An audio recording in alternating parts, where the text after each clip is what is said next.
Okay, 1 minute is gone. I'm going to call to order the August meeting of the San Rafael Fire Commission at 4:10 p.m. We have had some technical glitches, which hopefully will get sorted out by the next time around. For the city moderator's information, the links that were sent out via calendar some time back do not work. And the link that appears in the agenda is for public access only, not for panelists.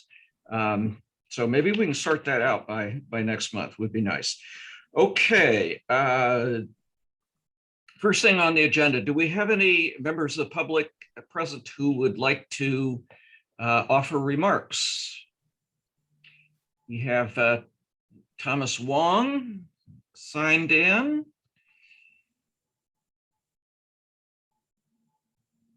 And Thomas is from fire staff.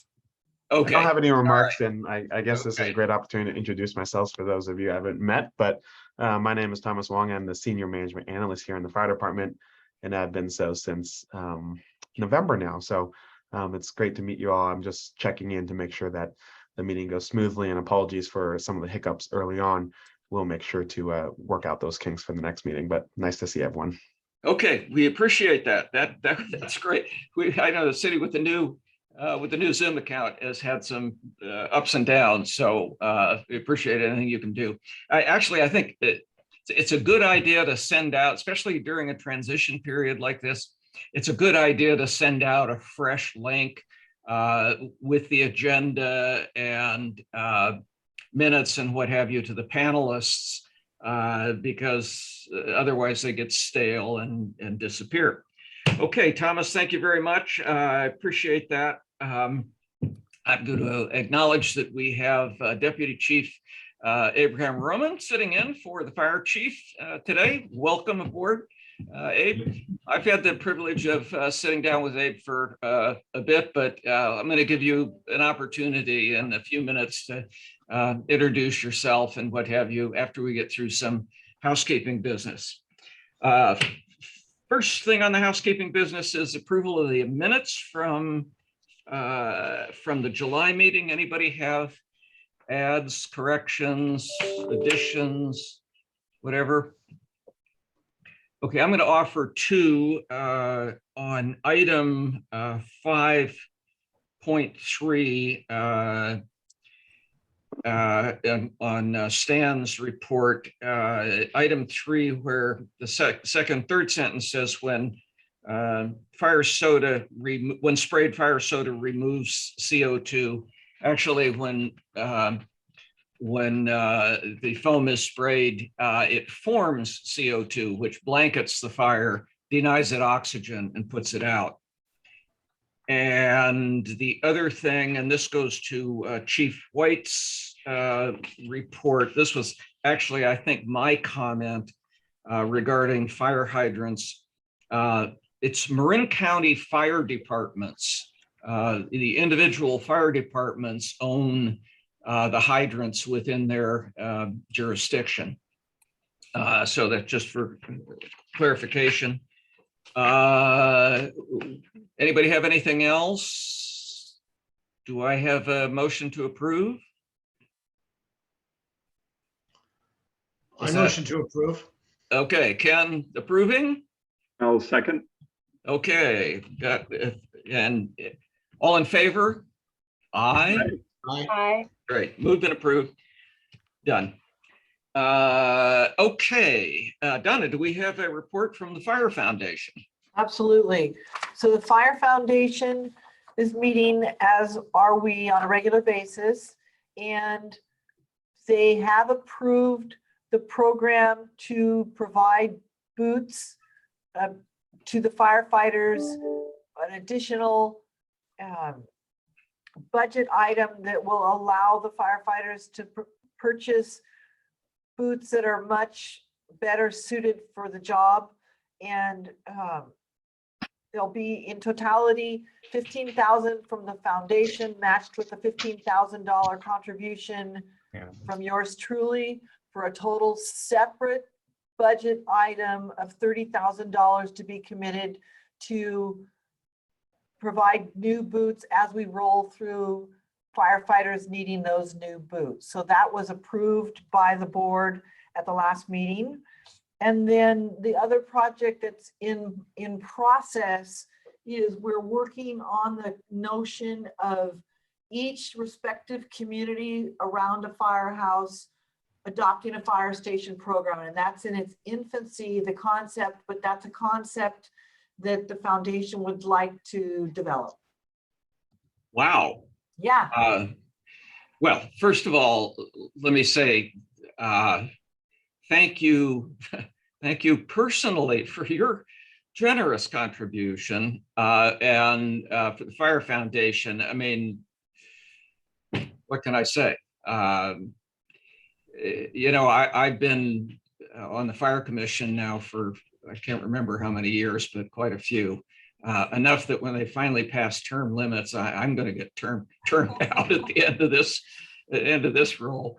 The Fire Foundation is far and again the greatest contribution to Santa Fe firefighters, as far as I'm concerned, pretty much in the history of the Fire Commission. Although as I'm sure all of you know, in the formative days, 1874, Fire Commission was the fire department.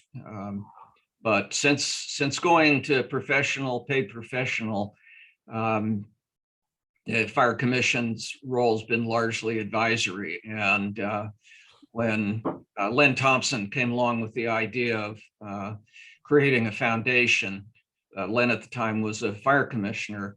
I wasn't sure that as a small city, we could make it work. He had made it work in city of Los Angeles with however many hundreds of stations and firefighters, but boy, we've made it work in San Rafael. So my hat's off to you and the folks at the foundation. A tremendous contribution.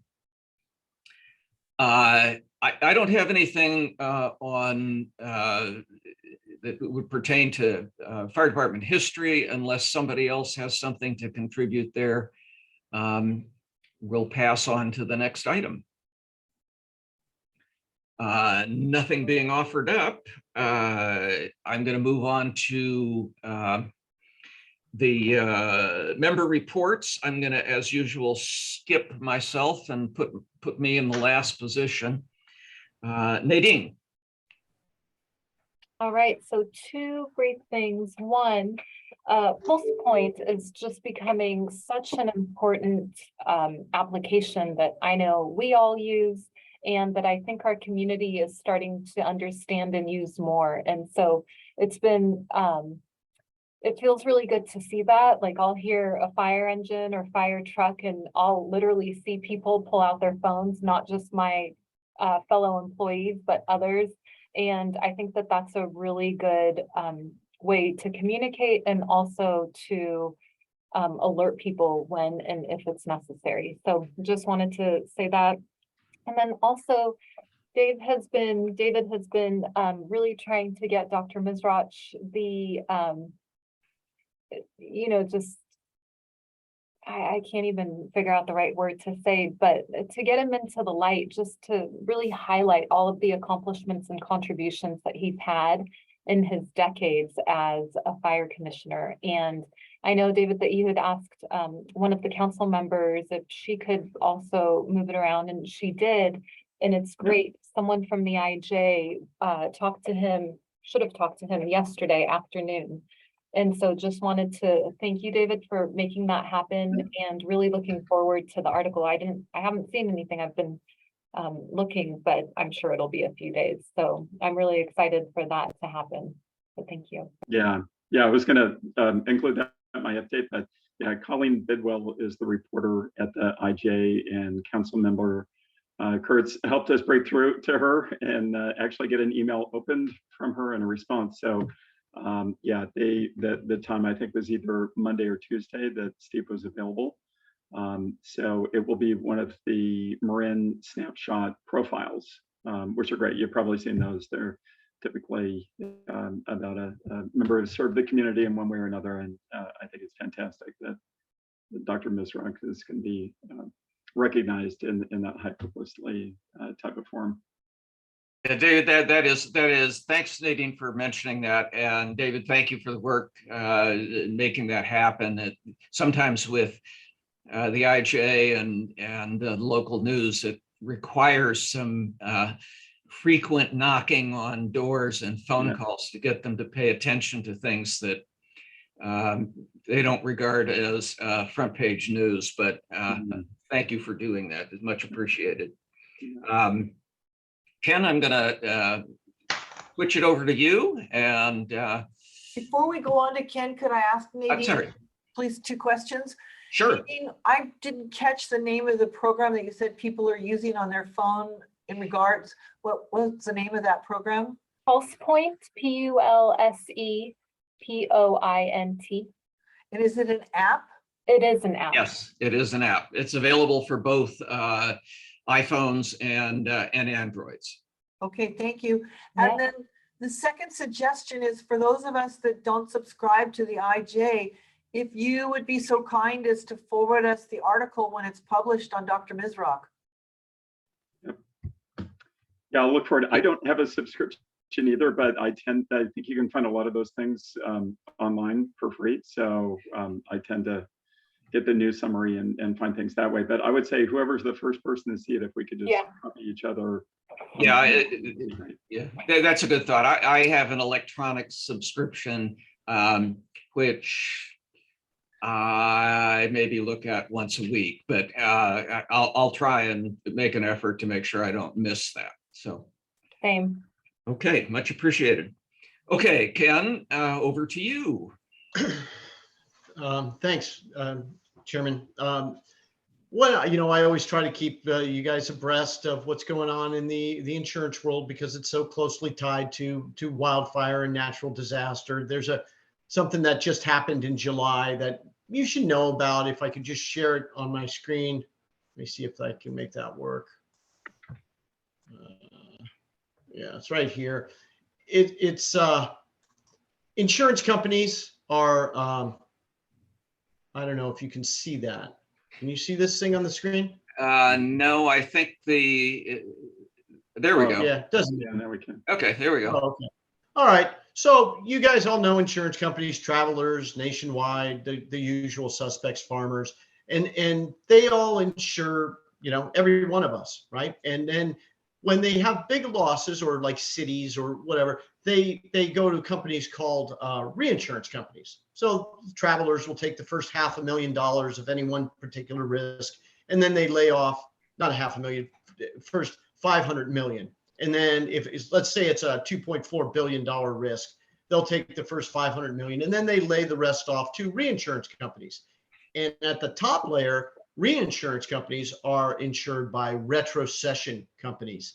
And retrocession companies starting July 1, and it just got a lot worse in July. It started in January 1, just got a lot worse in July, where the retrocession market, simply, if you look at this, there were no new participants on July 1, again, just after January 1. Year over year, their capacity is shrinking. And it's deployable insurance-linked securities. Basically, nobody wants to insure and wants to invest. Private equity doesn't want to invest in the insurance industry because, as it goes on to say, they're tired of the fatigue of losing money. And so that's something that's out there. When if somebody comes up to you and says, "Boy, my homeowner insurance went through the roof," or man, I travel, Nationwide canceled me and I don't know what I'm going to do. You'll know that it's climate change affecting the investors that are coming into the insurance industry. So you'll be able to speak, with a certain degree of intelligence about it. And that's one of the things that I can bring to the group. So I try to do it on a continuing basis. And that's it. That's appreciated. I think, we all carry some sort of insurance, homeowners insurance, automobile insurance, health insurance, if we can afford it, perhaps. Uh, And it is certainly the case that the insurance industry, certainly liability for homeowners and what have you, in the last decade have been hit pretty heavily with fire and flood claims of all sorts. So it's not surprising they're taking steps. What translated from what you're sharing, bottom line is that if there's fewer and fewer companies willing to step up to do the reinsurance, the cost of the insurance or your premiums are just going to continue to go up. Would that be a correct assumption? That's what's gonna go take place. Yeah, it's the word that we use in the insurance industry and that you guys will be able to use now is capacity. There's only so much capacity in the insurance world, investment money, and as they're paying these big claims, it's shrinking, right? There's only so much limit, so the capacity is being limited, and when the capacity is limited, rates go up. So that's what's going on, and really what the fire department and Marin Fire Safe is doing, that's great work, because if we can find a way, that's really the challenge for the individual homeowners, to find the way to communicate what they individually have done, what the community has done, and get the insurance companies to feel more comfortable, like, oh, we'll insure those guys because they're in San Rafael and they've got one of the greatest fire departments. These other, why would I insure these folks here that haven't done anything? Whereas I can deploy some of my capacity to San Rafael. And that's really the game changer, that if we can find a way to bridge what we're doing, it helps. Yeah, I think we're all going to be expecting increases in our insurance costs, and we're hoping that the insurers don't pull out of the market completely. Ken, thank you for that. David.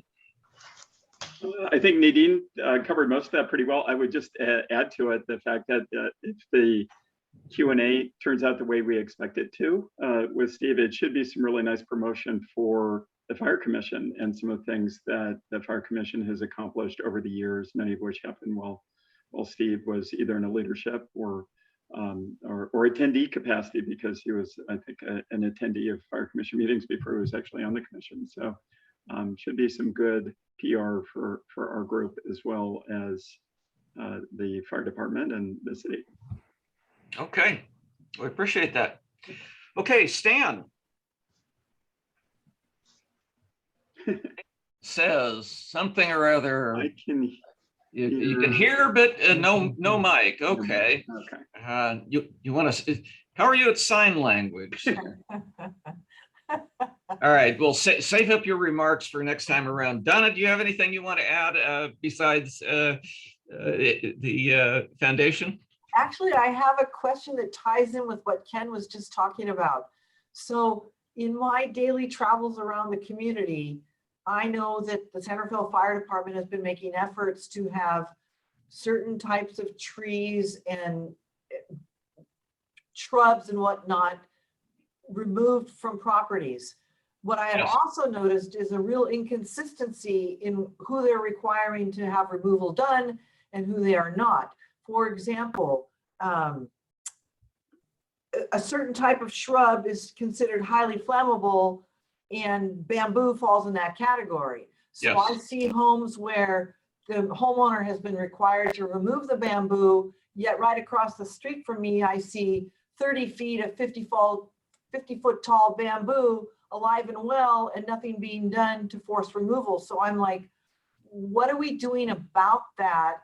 And is there anything that I, as a fire commissioner, can do? I mean, I've honestly thought about, gee, do I need to be taking addresses and remitting them to the city for sites that I see as I travel about that are clearly in violation of what the city wants? Yeah. Let me see if I can address some of that. As most of you know, the city of San Rafael and separately the county of Marin, all of the municipalities in the county of Marin worked on over the last several years wildland fire prevention ordinances and what have you.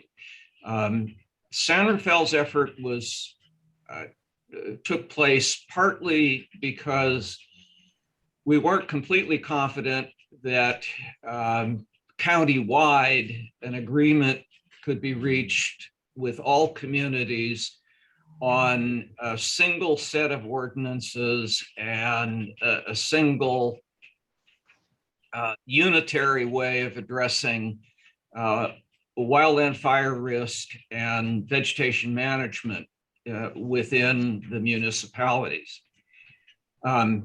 San Rafael completed a program. I was actually on the working group. So was Steve Mizrock. And we adopted a series of recommendations, 39 recommendations, some of which have gone past the recommendation stage to become ordinance. So you're looking at two classifications of things that are advisory, sometimes highly advisory, including things like the removal of bamboo and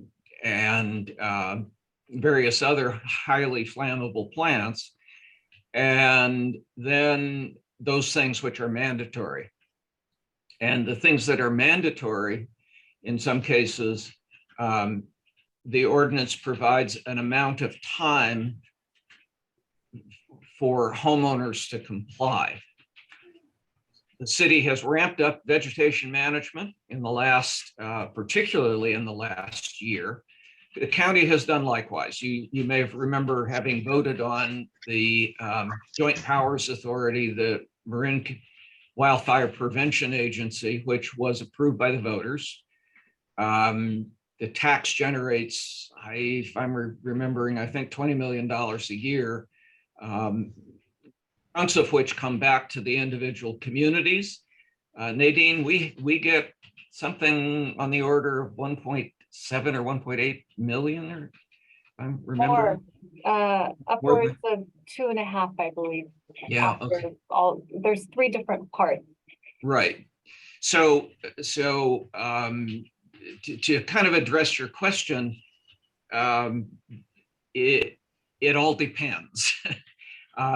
You're really looking at a situation where, and I'm not sure, depending on the exact situation, whether the condition that you describe is now a matter of ordinance and as a requirement, or it's just advisory. But among the things that you can do is talk to the neighbor and take your badge and your card as a San Rafael Fire Commissioner, introduce yourself on that basis as somebody who knows about fire risk, and point out that that the bamboo is putting their home at risk. And hopefully they do something. Larry, a couple questions to follow on. Number Yeah. one, I don't have a badge. I don't know what you're talking about. I have a card, but no badge. And Okay. is there a place, because I've had neighbors ask me, they said, I get conflicting information from the fire department of what they need to have removed, and each year it's something a little bit different. Is there a website that the general public can look at that says what is considered recommended and what is considered mandatory? Yes, there are several. Fire Safe Marin has an excellent website that has lots and lots of information. The city's website, they can go to cityofsanrafael.org/fire department, and I think it's /vegetation management. But if you get to the city's website and the fire department, there is a link to vegetation management, and there are phone numbers that people can call. We have and I don't know what stage things are in at this point, but we have programs, especially for people who have limited resources, to provide clearing and what have you, chipper programs. There's not much like the bamboo, but there are lots of resources available. I can get together a set of links and email it out to everybody on the fire commission. Well, because what that would I be- observed in my community is Sangerville Fire Department was going around door to door, literally, and knocking and doing a survey. Yes, And I'm assuming that that was recommended, not mandatory. But then the follow-on has been, I don't see anything occurring after that initial visit. Some people complied and did remove, but others have not. And I understand what you're saying. It's all well and good for me to go talk to my neighbor, but guess what? Centerville Fire Department carries a lot more clout.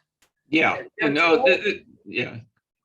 Sure, no, that's true. And, you know, a call to vegetation management folks it might be the answer to your question, to the issue. I know that periodically I have gotten calls over the years from one of our county supervisors who will actually, anyway, I want to give out identifying information, but someone who had a neighbor who had a difficult landscape maintenance situation, as what I would describe it as. And I went out, took a look. And this was years ago.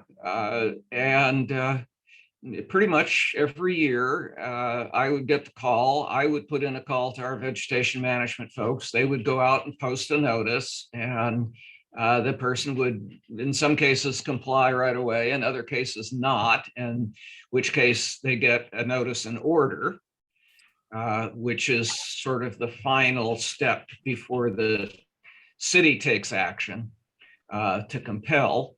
And that always worked. So let me get together a set of links and get them out to everybody so that there are phone numbers available and resources for you to refer to neighbors and that sort of thing. Well, like I said, it all ties in with what Ken's saying. If we want to keep our insurance and keep it reasonable, then we need to keep our community lower fire risk. And if we're ignoring all these situations that are front and center, very, very obvious, then we're not doing our share as a fire commissioner to try and improve the community. No, that's absolutely true. That's absolutely true. We're here as community service, and that's it. So, okay, well, Stan doesn't have anything to say, so and I guess you can say it all next time, Sam. So it comes around to me. I'm going to sort of lean back to the comment that Nadine made in the recommendation, Pulse Point, which is an application that you can download. It's a freebie. You can select areas of interest, both geographically and in terms of what you want to be alerted to. You may have noticed that last week I sent you an email with a link to some photos of a vegetation fire down at Pickleweed Park, which some of you know is a couple of blocks from my house. I do have Pulse Point on my phone, since I no longer have the fire department pager that used to go off and send me in fire gear down to wherever the fire was. This time I simply heard the sirens, picked up my phone, realized it was a couple blocks away at Pickleweed Park. So I grabbed my camera and wandered down there, not with the kind of speed that I used to respond at, but there it was. When I arrived, the crews had already finished extinguishing the fire. Turned out that a group of teenagers had seen the fire, grabbed 5-gallon buckets. It was on a pathway where they simply could reach over to the San Rafael Canal, scoop up water and pass it along. They had a two-way chain gang working, filling buckets and putting it on the fire and returning the empties. There was pretty good indication that that was an intentional fire. That fire occurred at 5:10 p.m. At 8:30, Pulse Point alerted me to a second fire, the same location. It was in fact not quite at the same location, but it was generally in the same area. And as I said to my wife at the time, you know, we have an arsonist, because the nature of the first fire suggested that it was not an accidental start. And the fact that we had a repeat within hours in the same area was pretty much confirmation that we had a serial arsonist going it. My understanding is that the police department, within a matter of a few hours, had a person of interest in mind.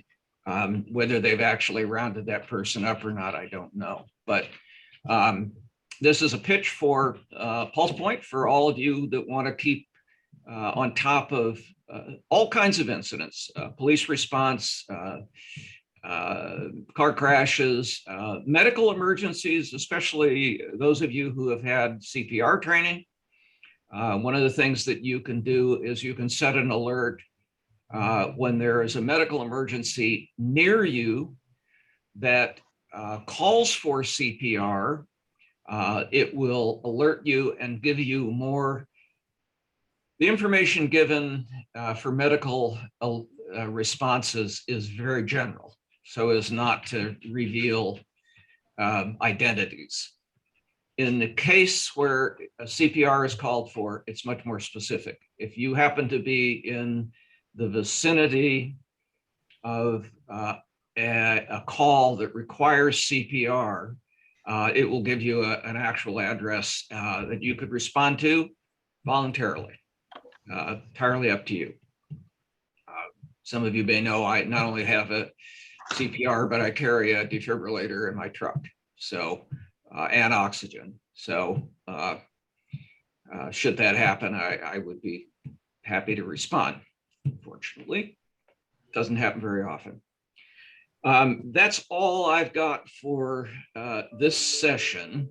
And so I'm going to introduce Deputy Fire Chief Abraham Roman, who's joined us, as many of you know, very recently from the Berkeley Fire Department. I had the pleasure of sitting down with Chief Roman for coffee, and welcome aboard, Chief Roman. You're getting sort of trial by fire. You're getting dumped right into. I told you when we sat down over coffee that the Fire Commission was nothing to be afraid of. We're mostly harmless, but here you are, dumped right into it. Welcome aboard. Well, thank you, and good afternoon, everybody, Commissioner. And first of all, unfortunately, Chief White and both Chief Sinnott are both. Chief White is on vacation. Chief Sinnott is preoccupied with some fire prevention code stuff that he's got going on. So they have both apologized for not being able to present on this. Thank you for the warm welcoming. This has been a great move for me. I've really been welcomed with open arms by everyone, and I'm really appreciative of that. Coming from a different organization, coming from an organization that I've been there for almost 24 years, I was a little bit hesitant about how my reception was going to be, but I find that it's really welcoming and a really welcoming environment, and I've been enjoying it thoroughly. For sure. I actually worked my first shift as a acting battalion chief on Monday, and I literally had dinner with them, and we stayed up until 10 o'clock at night just talking. So and it was the whole crew. So it was really enlightening for me. It's almost like restarting of my career again. So I really appreciate it. To me, it's been really good for me. It's been really healthy for me, and it's been really, I feel really good about where I'm at now. For sure. And this isn't, I've only been here a little bit over a month, but I'm really happy and appreciative of everybody that supported me through this move and coming over here. I do have a question. I know that Chief White had written up a monthly report, but I'm not sure if that got out to you folks. It did, and we've tried to discourage him from reading it to us. Okay. All right. So I think we've all read that, unless anybody has any questions. I'll give you a briefing on it. We did have that one fire incident, and also to note, right after the fire incident, we also had over the side rescue with the bicyclist that unfortunately perished on that same day. So many of the companies that were at the fire for many hours spent many hours after that on that over the side rescue. There was about 150-foot rappel down to the victim. Like I said, unfortunately, he was deceased. But in this case, we were able to get the helicopter to assist us with actually getting him out of a very steep ravine there. So much credit goes to our folks under difficult circumstances and already tired from a fire, walked about 3/4 of a mile, hiked with a lot of heavy equipment to get up there to this, and nothing less than heroic in the effort that they put out. Obviously, when we're headed up there, we're headed as a rescue, but soon after we figured out that, as we did the assessment and we converted over to a recovery mode, unfortunately. So that did happen. That was on the same day. As Commissioner Luckman said, we did have the pickleweed fire. While the fire was really small, it did emit a lot of smoke, and a lot of 911 calls came in right after that. And it basically just sat in the downtown area, and you would have thought there was 100 acres on fire, the amount of smoke that came out of there. But that's just relevant because it's in a marshy area, it's high humidity area as far as the, high fuel moisture area, and that's why we would get a heavy production of smoke like that. But they did generate a fair amount of calls. We did, I believe last week or last meeting, Chief White did say that there was a water rescue where we did rescue a kite surfer. And I'm not sure we had one, if it's the same one or the one that I went to also. So we did have that for sure. So I'm not sure if it's two different calls or one call that we just credited both days to. But those are, one of the cool things about me coming to work here is I didn't know how much diversity is in call volume, and especially at my career now, as advanced as it is, looking forward to having many different calls and having those things it's really enlightening to me. I was talking to one of our folks the other day, and I ran a call down a medical aid down on the canal. I'm reminded of when I was doing my paramedic internship with the Long Beach Fire Department. That area of the canal looks very similar to that area. I've never spoken so much Spanish in my career until I got here. It's every day I use my language, my native language. I get to use it. So, all those are adventures that I've now embarked on, and I'm really looking forward to it. This Friday we do have a hands-free CPR, stop the bleeding, and free Narcan session that we have down at Montecito at the market there at the Montecito Market. We are focusing on Spanish speaking, so myself and several Spanish speaking firefighters will be down there. This is a partnership that we have with the EMS agency. This is just the opening. I hope to be able to establish a lot more programs like that.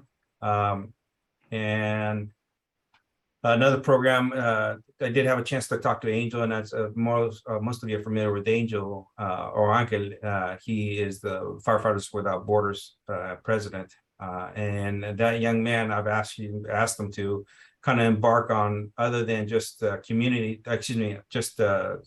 having equipment sent to other countries, but also focusing on our areas here as far as bringing additional programs that could help the Spanish speaking or other Spanish non-native speaking folks to be able to bring them in to do CPR classes and like that. In addition to that, I've also asked them some help in developing some kind of recruitment program for kids usually in San Rafael or Terra Linda at the high school level to be able to expand from there. So we're trying to talk to some projects that we have in mind.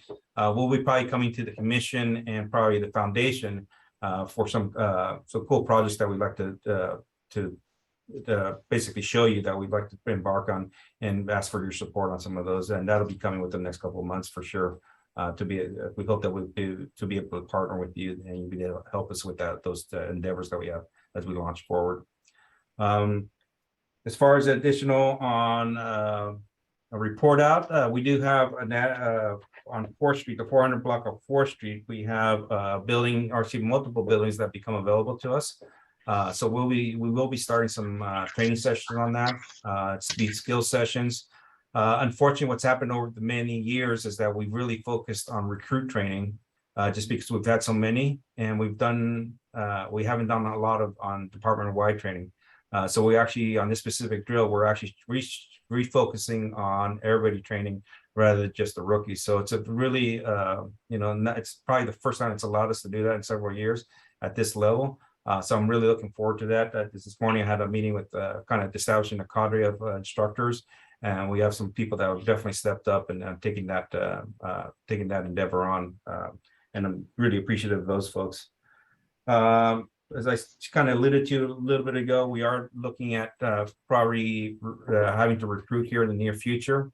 So we got those groups of folks that came together this morning and seeing what kind of new imaginative type of endeavors they want to bring on. One of the inherent problems that we have right now is that every fire department pretty much in the state of California is hiring. So that's our competition. Also, our competition is that there are very few medics in the pool nowadays. So we're trying to figure out how to attract those. One thing that I've tasked our folks to do is kind of figure out what is our culture and what do we want to sell? What's the product that we're selling here? So that's what I've tasked our group to kind of figure out what we are and what we're all about, and really grab that and make that our selling point. And one of the examples is that I gave them is basically examples that I gave you on why I came to work here, and highlighting those things in there and being able to highlight through social media, video, whatever we can, or just messaging out there, why do you want to come to work here to San Rafael, the San Rafael way of doing things, the San Rafael culture, and really selling those points. So we're really embarking on that. And once again, we'll be looking for some support on that, also just on getting the word out, or potentially in the future coming to asking for some support with the foundation, with some funds for additional kind of projects that we have moving forward. So really looking forward to those two things. Yeah, and I think that's kind of like the report out that I have from the fire department. If anybody has any questions or anything. No, I appreciate that. Go ahead, Ken. I have a question. I jumped. I got ahead of me a little bit. What exactly is going on the 500 block of 4th Street? Well, there's 3 buildings that are available there to us to be able to do some training. The developer has them that they're going to be building some other buildings there. So in the process, before they actually tear those down, they're going to give us those, let us use the buildings to be able to deploy hose lines, that kind of stuff. Yeah, and then Chief, could I get your email? Yes, I'll send it out I'll send it out to everybody. Will that work? Yeah, I can send it out when I send links out. It's not a problem. Quiero compartir que soy bilingual también. I would like to share that I am also bilingual in Spanish, and I'm thrilled to hear that you're using your Spanish daily with our community. That's fantastic. And I'm curious, how many of our firefighters in San Rafael Fire Department son bilingual? How many are bilingual? That would be really interesting, because I feel like una familia. You said you're so happy to be here because of the warm welcome that you've received. And I would think that that would be part of our marketing, that if we have a strong Hispanic community, which I believe we do, and we want to present the feeling of a family, which the fire department, that's what they're all about, right? Correct. And the fact that we're bilingual as well should be another huge bonus for us. I mean, I realize many communities within the state are probably strong in that regard, but the fact that you're our chief and you're communicating in both languages is awesome, and I think we should promote that. Correct, and I think that is one of our selling points here. Even though we're not the biggest fire department in the world, but I do think that if we look pound for pound, we're one of the most diverse ones, and we do have a fair amount of Spanish speakers in the fire department. And now I'm grabbing those folks to take the leadership roles and to be able to go out to the community. On National Night Out, I went out to the canal, and that's where I spent most of my time there. Some kids asked me if I want to play soccer with them, so I went out there and I go, "Well, where's the soccer ball?" He goes, "Well, my dad went to go find one because we don't have one." So I go, okay, well, that is something that I need to look at, potentially having soccer balls available to the firefighters to give out as they're out there running calls, and they say San Rafael Fire on there. That attracts them to us. It also attracts them potentially, these are potentially going to be our future firefighters. And really that's where we want to be, so that they feel really comfortable with us. One of the things as part of the recruitment team that Chief Hatfield is heading on is establishing an Explorer program. Or something program similar to that. And then those of you that aren't aware of the Explorer program, it's from 14 to 21 years old. High school students usually, they come in for once a week, get training, start doing ride-alongs. Once a year, they have an academy, one in Southern California, one in Northern California. And they basically start doing the fire stuff. I know this because I was an Explorer. That's how I started in the fire service. I was 14 years old when I started also. And now that's the reason I was attracted. So we're going to start those programs also. And hopefully, like I said, we have the ultimate of feeder program called Terra Linda High School and San Rafael High School into our fire department. So really, we will hope to be at that level to be able to attract those folks to come to work for us in the future, as we start seeing a decrease in people wanting to come to do our occupation. But we should see an increase in if we attract our local people, and there's an allegiance to us for sure. Yeah, Explorer programs are really terrific, and one of the things I'll comment on the pickleweed fire from last week is that you know, this is a community that is very heavily Hispanic, and the canal area has not necessarily the best reputation in Marin County, I will say, in terms of crime and this, that, and the other thing.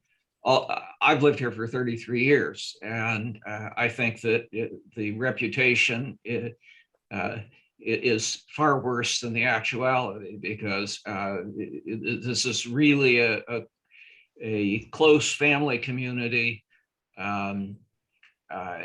And you will see things in this community that are not common in a lot of other areas in Marin County, including families using the park constantly, day and night. The soccer fields are in use all the time in good weather. We have a gym for basketball down at Pickleweed. We have classrooms for computer classes, etc.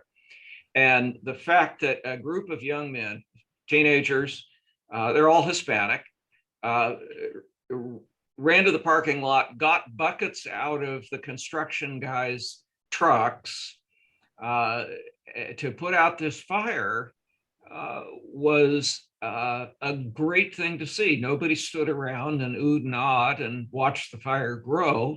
They immediately knew it was wrong and took action to correct it. And it turned out we had at least one Spanish-speaking PD officer on site, and he spoke to them in Spanish. I spoke to them in English, because they're all bilingual, or mostly bilingual, and commended them on doing the right thing. And these are people who want to do the right thing. They're just looking for the opportunity, and Explorer programs. I will blow a horn here for Chief Roman, because the Berkeley Fire Department some years back sponsored a program called Ignite that was aimed at bringing women into the fire service, and they ran a weekend academy. I think there were 30 young women in that group, mostly very athletic, mostly, I think they were all probably college age. And I was invited to go over and participate, which I did. And the crews put them through every single drill that you go through, getting into turnouts, getting into air packs, pulling hose lines, operating chainsaws, climbing the 75-foot ladder up to the training tower. It was a great experience. I think they all benefited from it, and I know the departments. That's the kind of thing. That's an investment in the future.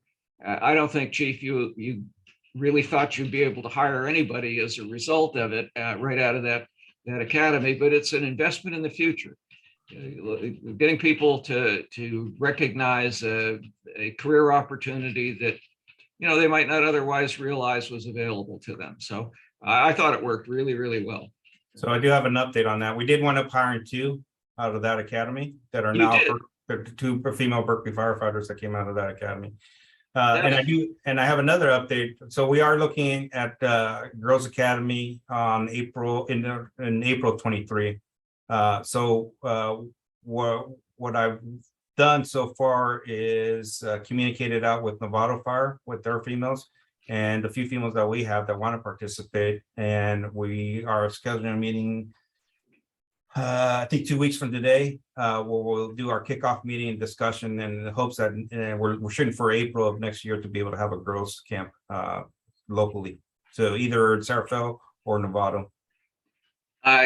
Boy, that's an excellent idea. I congratulate you on that, for bringing that idea to San Rafael. And congratulations on being able to hire a couple of folks from that Ignite Academy. That was a terrific experience. Yes. Okay, does anybody have anything else they would like to add? If not, I'm going to gavel this meeting to a close. We'll see you all. This is August. Wow. September is coming up. How could that be? All right. Well, everybody have a great end of the summer, and we'll see you in September. Thanks for joining us. Thank you. Bye all. Bye-bye.